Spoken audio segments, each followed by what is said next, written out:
naging mainit nga ng supinang kontrobersyang ito sa mundo ng social media at pati na rin sa buong bansa.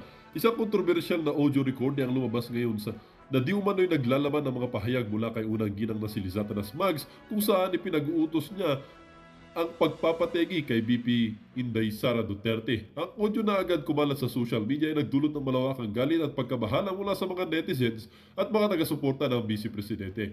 Sa nasabing recording, mariing itinanggi na tila mariing ang tinig na tila nagsasabi ng mga malupit na hakbang laban kay VP Sara na nagbigay ng daan ng malawakang pag-uusap tungkol sa mga hidwaan sa loob ng pamilya Kuting at ng Duterte.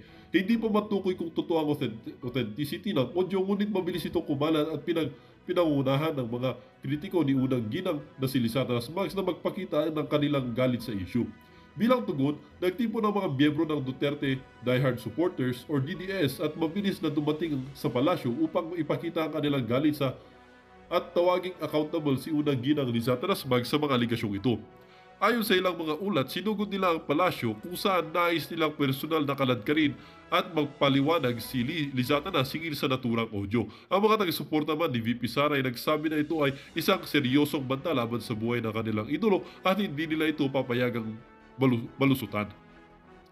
Sa kabila ng tensyon, wala pang formal na pahayag mula kay unang ginang Lizatanas Mags hinggil sa nilalaman ng audio at sa mga panatang na ipinupukol laban sa kanya. Sa ngayon, nagpatuloy ang mga usap-usapan sa mga social media platforms at pati na rin sa mga lokal na pahayagan ng nag-uusig at nagbabalita hinggil sa insidente. Ang mga protesta ay patuloy na lumalakas at inaasahang magkakaroon pa ng mga karagdagang aksyon mula sa mga sektor na umalalay kay VP Sara. Ang palasyo ay patuloy na nag-iimbestiga sa insidente upang linawin ang katotohanan at tiyakin na hindi ito makakaapekto sa pamahalaan. Ngunit ayon sa mga eksperto sa politika, ang kaganapang ito ay nagdudulot ng matinding pagkakabahabahagi at tensyon sa pagitan ng mga magkabilang kampo ng Kuting at ng Duterte at inaasahan na magdudulot pa ito ng higit pang mga issue at protesta sa hinaharap. Well, para nga sa kabuang detalye at impormasyon ay panoorin na lamang ang buong video at kung hindi ka pa nakapag-subscribe sa ating channel ay mag-subscribe ka na para lagi kang maging updated sa ating mga bagong videos na ina-upload araw-araw. Muli po mga kaibigan, maraming salamat po and God bless.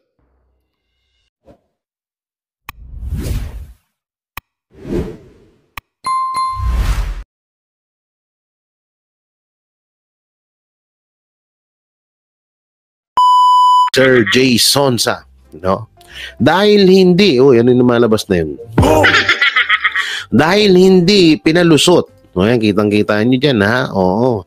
Dahil hindi pinalusot sa BCAM or meeting yung ayuda package ng House, amounting to several billions of pesos, mababago ang landscape at narrative ngayon ng Kamara.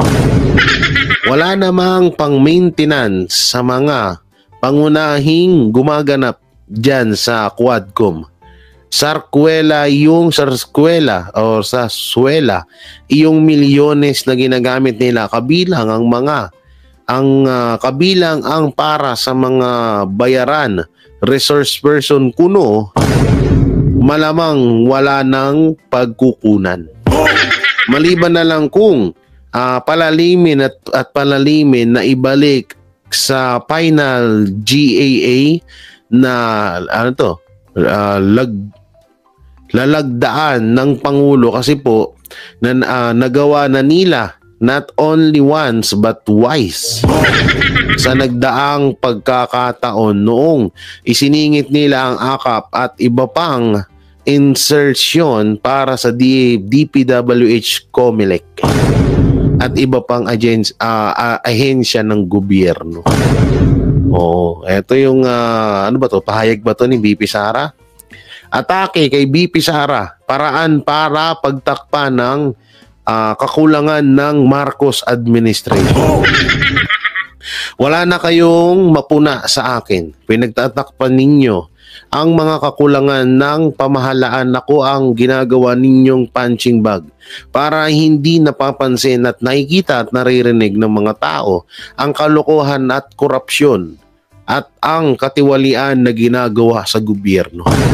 Yan po yung sinabi ni Vice President Sara Duterte na obvious naman talaga. Oo, kasi sa dinami-daming katiwalayan, korupsyon na nangyayari ngayon, mga budget na lang diyan, yung budget ng mga congressman, ba't hindi pinag-uusapan? Budget ng flood control, wala din. Kundi ang ginagawa ng gobyerno, batuhin ng issue ang mga Duterte para hindi mapansin ng taong bayan. Kaso nga lang, hindi naman ganun katanga lahat. Hindi naman ganun katanga lahat ng mga kababayan natin para hindi nila malaman yun. So sila na siguro, paniwalang-paniwala sila na i-divert nila yung issue sa mga dapat na issue na iba to sa administrasyon. Hindi na ho tanga-tanga ang mga Pilipino para hindi nila mapansin yun.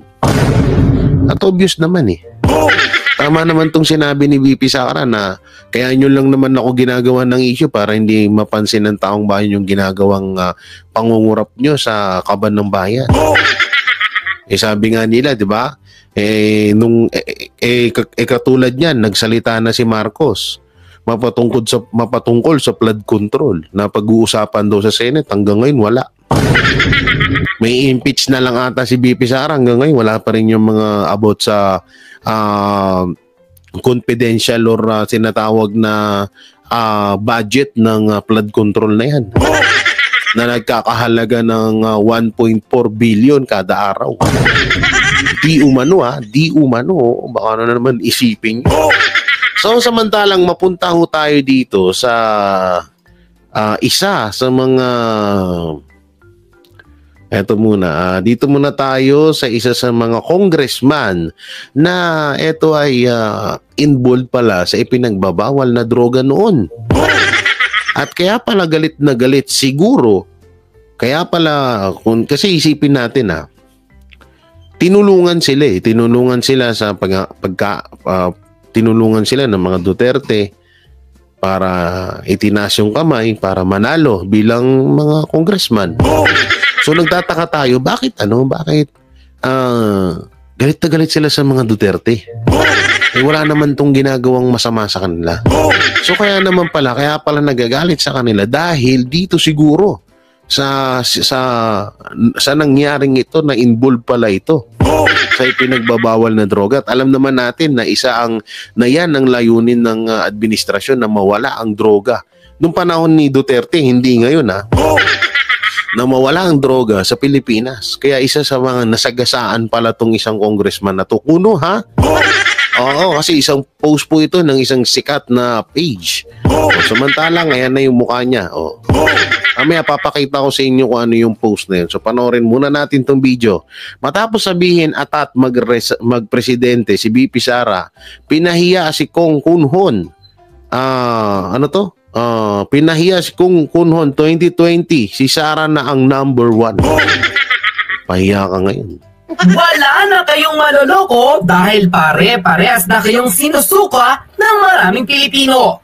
Walang pagpipigil na pinaunanan ng samot-saring mura at batikos ng maraming netizens online ang Zambales congressman na si Jay Kanghen matapos sabihing tila kung hindi lamang raw nangarap si Vice President Sara Duterte na maging presidente agad, hindi naman raw magkakagulo ang Kongreso na kanilang kinabibilangan. Tila sadyang wala raw ba sa tamang hulog o may amnesia ang representative ng Zambales para sabihin kay VP Sara na ito pa ang nangarap maging Pangulo. Dinawi pa ang former president na si Rodrigo Duterte na tila nagpupush daw kay Inday Sara na pababain si PBBM sa pwesto at ito na ang maging Pangulo.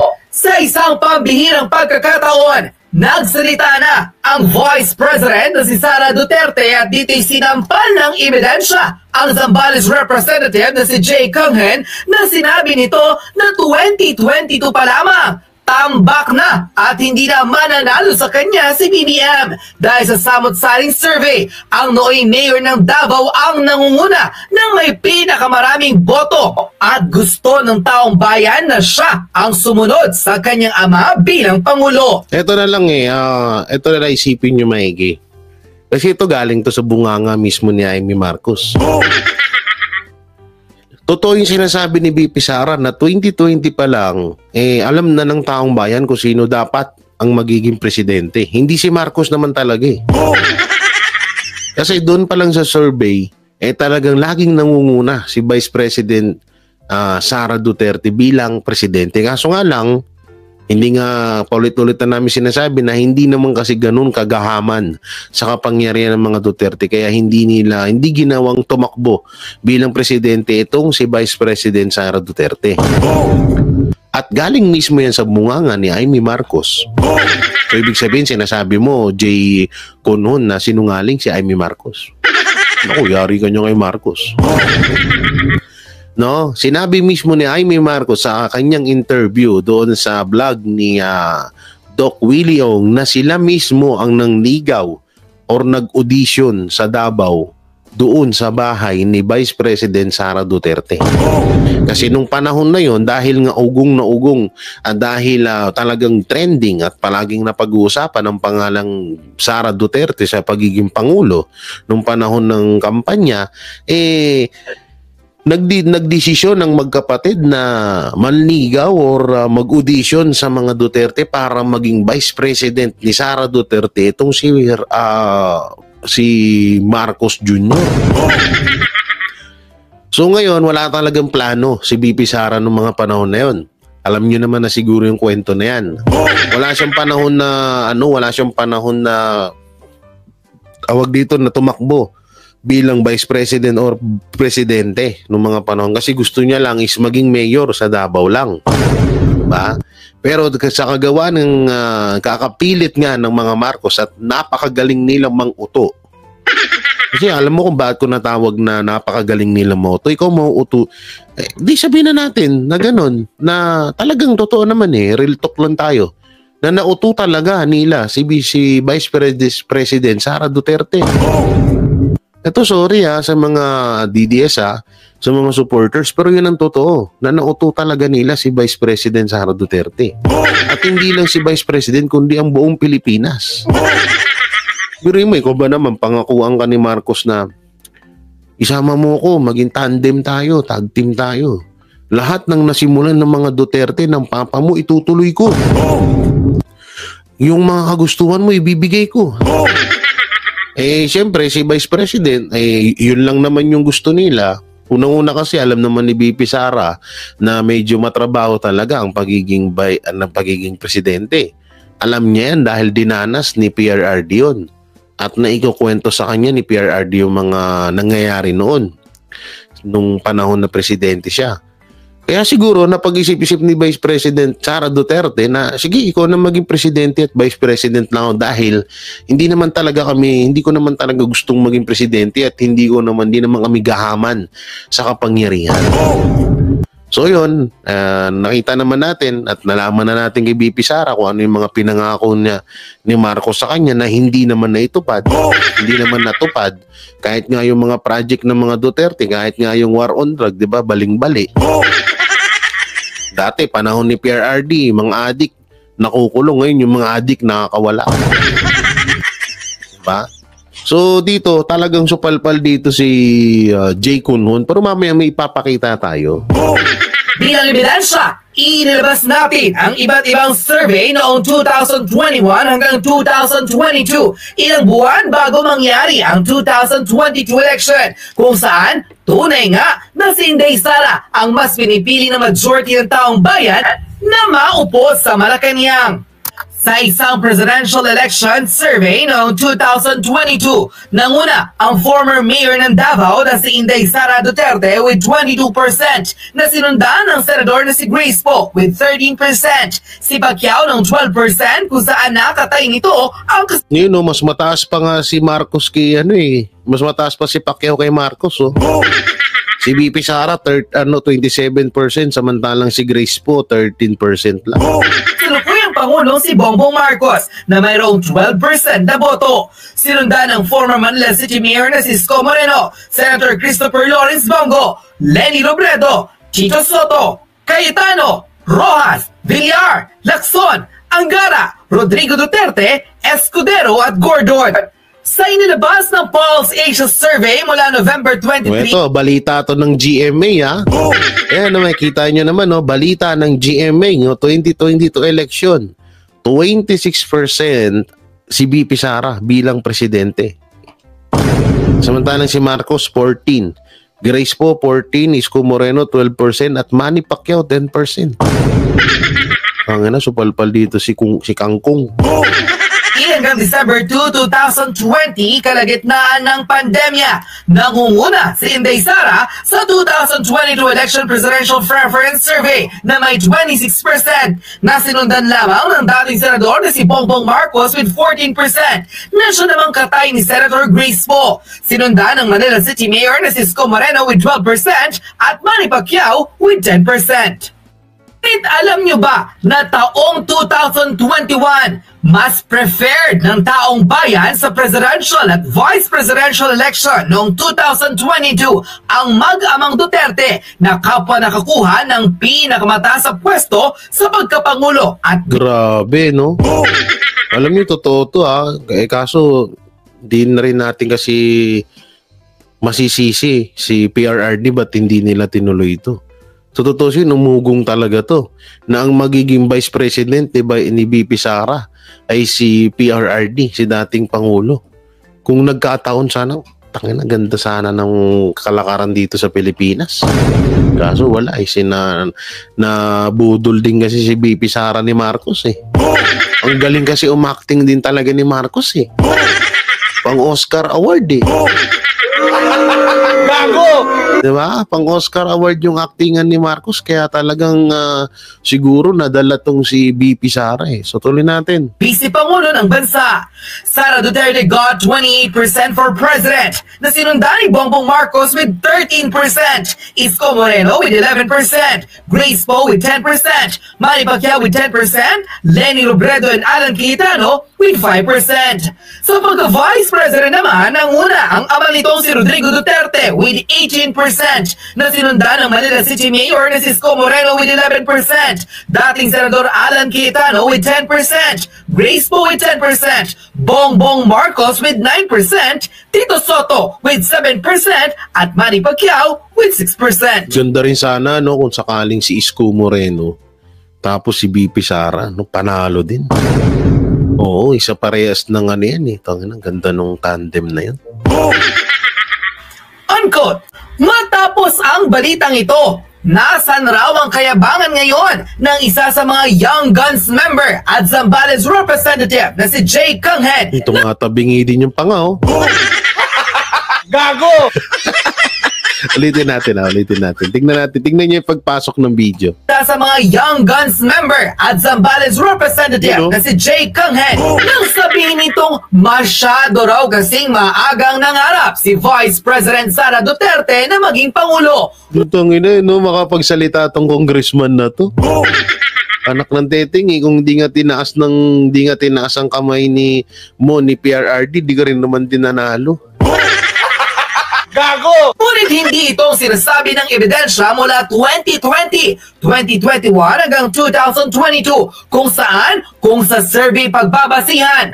Tunay na lumalagapak ang score ni President Bongbong Marcos kung ikukumpara ito kay Vice President Sara Duterte. Oy mga banateros, i-share nyo tong video natin na to. Pakita natin dito kay Kangkong na kikungkong na kung gaano kalakas si BP Sara hanggang ngayon na magiging tanginang iyabang ang puto. Dahil sa magkakasunod na 3 taon, hindi na natinag ang taong bayan na muling Duterte ang mamuno at hindi si Bongbong Marcos. Kaya dahil dito, napareact ang social media influencer na si Crisette Laureta Chu at diretsang binakbakan ang Zambales representative na si Jay Kanghen. Ayon sa kanya naging social media posts, at si Sara maging presidente, baklang Jay Kanghen na kaya... Bakla ba to? Bakla pala to? No, hindi galing sa akin yan ha. Yan, no, si Crisette Laureta Chu. Sabi niya kasi, at si Sara maging presidente. Baklang Jay Kung Hun. Kung ano to? Kung Kun. na kaya galit sa mga Duterte nagtagnamay floating shabu lab ng dating admin. Hello Laos, hello halos lumuhod ang mga Marcos dyan, makipag-running mate lang. Ito. Yun yung bagay pag sabog ka talaga eh. Sorry. Pag wala ka talaga utak, masasabi mo talaga yun. Galit sa mga Duterte e natag na may floating shabulab ng dating admin. Hello, halos lumuhod ang Ito mga... kasi yun yung sinasabi ni Crisette Laureta Chu. Ito yun, no, pakita ko sa inyo. Ito yun. Yan. Ayan, no? Oh, yan, ha? Kikita nyo, ha? Ito ay pinost ng Enquirer na March 15, 2019. Mayor Jefferson J. Kunhun, who is included in the so-called narco list of President Duterte, denied that he and his father, Representative Jeffrey Kunhun of the province first district, we are in any way connected to illegal drugs. At dito naman sa baba, ito, Subic Mayor, narco-list, denies linked to illegal drugs. So yan yung sinasabi ko kanina na ito palang si J. Di Umano Kaso po, ang tagal na kasing post ito 2019 pa. So may posibilidad na totoo. Ay involved pala sa droga. Or connected. So kaya naman pala siguro, kaya pala galit na galit sa mga Duterte din. Kaya nga pa ulit-ulit namin sinasabi sa inyo na yung mga nagagalit sa mga Duterte ay mga adik lang. Wala nang iba. Kasi yung mga taong galit sa mga adik, talagang susuportahan si Duterte. Si Duterte lang nagpatahimik sa mga yan eh. So ito, yan nakalagay ito, binabasa lang naman natin, nagbibigay tayo ng reaction. Pero nandito po yung pangalan ni Mayor Jefferson J. Kunhun. Nung 2019. Kikita nyo dyan sa screen. So mabalik tayo dun sa video kanina kung saan nagyabang yung hinayupak na yan. Marcos dyan, makipag-running mate lang kay BBM. Unquote. Panoorin ang buong pahayag ni Vice President Sara. Hindi na natin tuloy itong pahayag ni BP Sara kasi napanood natin. At totoo naman talaga, pagkatapos ng termino ni former President Rodrigo Roa Duterte, ang gusto talaga ng taong bayan na yung maging presidente ay si BP Sara Duterte. Dahil wala namang ibang presidente na nagmalasakit at nagmahal sa bayan kundi mga Duterte lang talaga. At doon talaga nagsimula ang katahimikan at kapayapaan dito sa Pilipinas. Although maraming namatay, pero yung mga namatay naman yung mga halangang bituka nun. Karapat dapat sila sa landas na yun. Kaya kung wala akong doon. So eto na, mapunta tayo dito sa isang video. Eto to, yan. Matapos balaan ng Ombudsman NBI, kumampi na kay BP Sara. Ombudsman nahahawak na ng kaso kay BP Sara. So may video tayo maya lamang. May video tayong papanoorin mapatungkol sa pagtawag or pagkabisto ni Lisa Araneta Marcos na siya pala ang nag-uutos na para kasuhan ang mga Duterte. So mamaya yan, easy. Panoorin muna natin to. Kahit ang NBI, walang magagawa kapag ang ombudsman na ang nagsalita. Ito ang kinumpirma ng National Bureau of Investigation Director na si Jaime Santiago matapos ang tila sagutan ng Department of Justice Undersecretary na si Jessie Andres at Ombudsman na si Samuel Martinez nang sabihin nito na hindi makakapalag ang NBI at ilang pang ahensya ng pamahalaan na siyang tila naghahanda ng mga kasong isinampa kay Vice President Sara Duterte. Matatandang nanindigan ang ombudsman si Martinez na hindi kailangang panghimasukan ng ilang mga maiimpluwensyong tao ang mga kaso laban kay VP Sara dahil hanggang ngayon wala siyang nakikitang mali sa naging remarks nito patungkol sa pagbabanta sa buhay ni President Bongbong Marcos, First Lady Liza at House Speaker Martin Romualdez dahil ang pahayag na ito ng Vice Presidente ay galing sa statement na minsan nang pinagtangkaan ang buhay ng ikalawang Pangulo ng bansa. Tulad ng maraming Pilipino, pabor ang National Bureau of Investigation na kunin na ng Ombudsman ang mga reklamong isinampa kay Vice President Sara Duterte para mas malitis daw ng tama ang mga akusasyon sa Vice Presidente. National Bureau of Investigation Director na si Jaime Santiago nanindigang susundin ang anumang utos ng Ombudsman. Sana nga. So ano ba ito? Sorry pero hindi rin natin masisisi din tong NBI na to eh. Dahil sumusunod lang talaga sila eh, no? Pero eto, sana nga magtuloy-tuloy itong prinsipyo ng ombudsman na to. No, sana nga hindi siya magpagamit, hindi siya magpakontrol.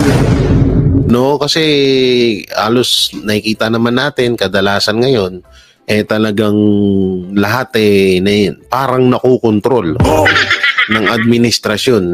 Lalo na dito pag nalaman nilang kakampi mo si BP Sara, baka bukas sa makalawa palitan na yung ombudsman dyan. Hindi malabo yan kasi nakikita naman natin yan sa iba, di ba?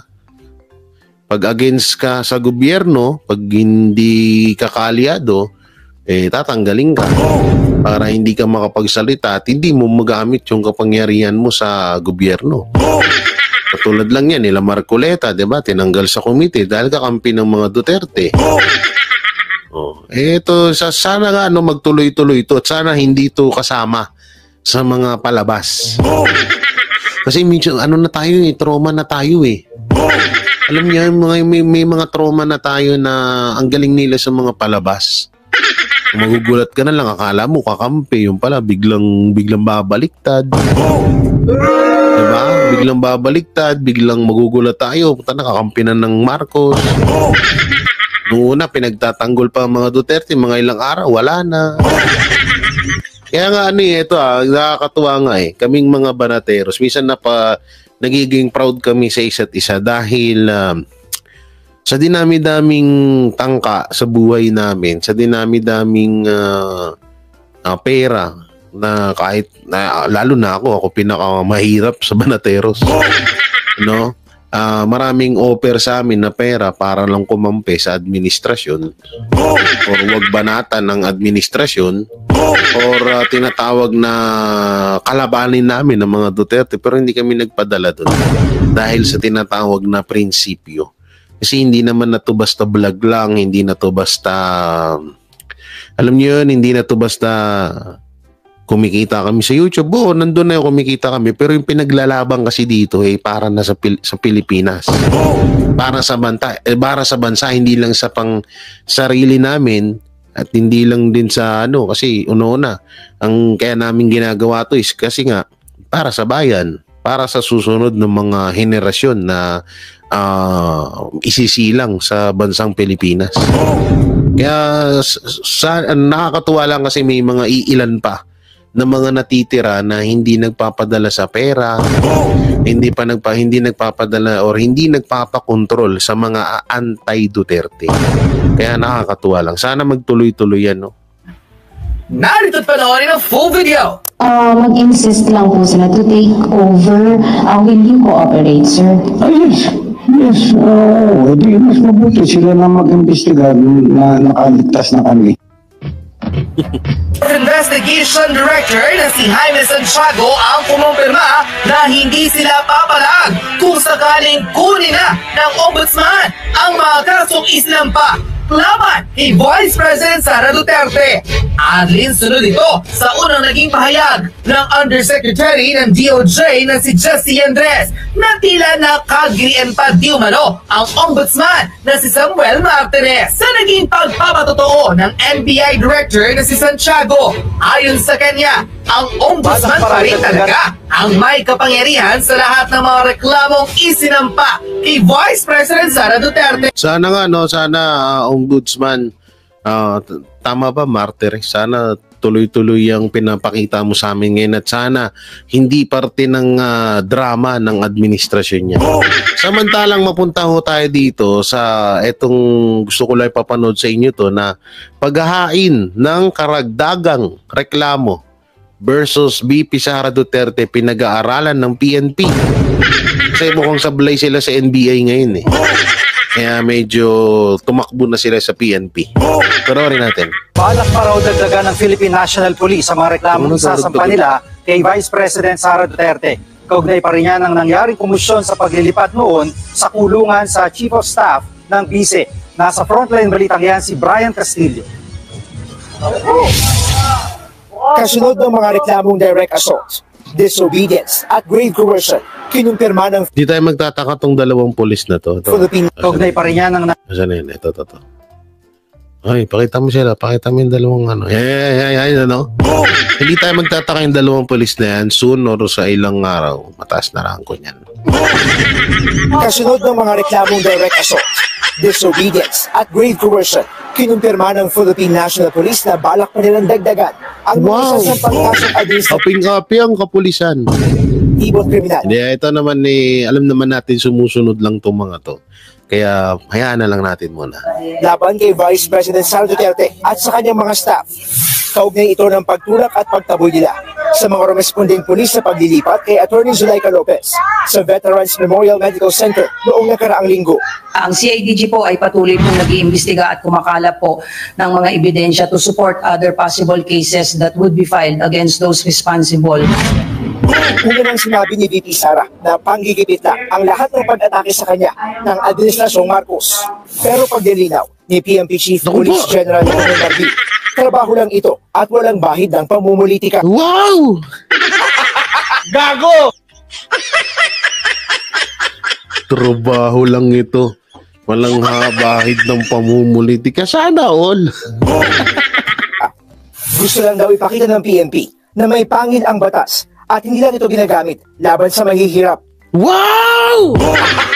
Gago!